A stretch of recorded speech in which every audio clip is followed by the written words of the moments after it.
फाट जाई रे। अरे चढ़ती जवानी चोली फाट जाई रे। आ लागी मुँह सर के चोटो कर फाट जाई रे। लागी मुँह सर के चोटो कर फाट जाई रे।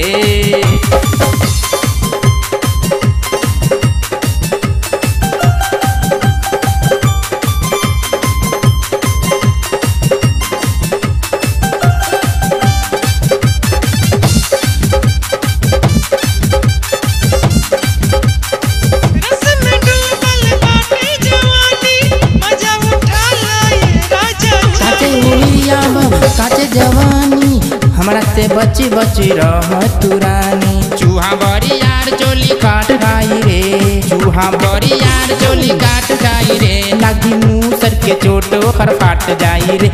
लागी मुँह सर के चोटो कर फाट जाई रे।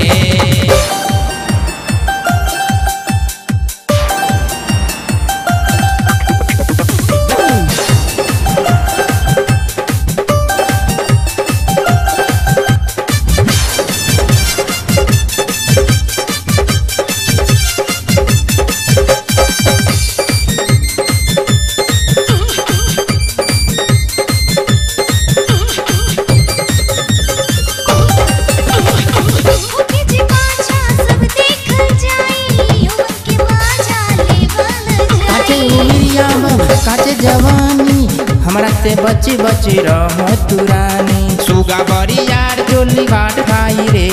सुगा बड़ी यार चोली काट खाई रे। लागी मुँह सर के चोटो कर फाट जाई रे। लागी मुँह सर के चोटो कर फाट जाई रे।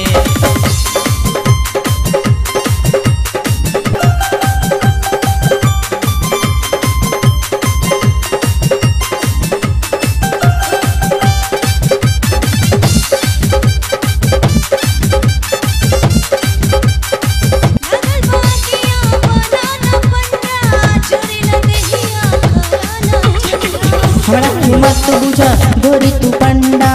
2 मिनट में हो जाइबू ठंडा। सुआ बरिया चोली काट जाई रे। सुआ बरिया चोली काट जाई रे। लागी मुँह सर के चोटो कर फाट जाई रे। लागी मुँह सर के चोटो कर फाट जाई रे।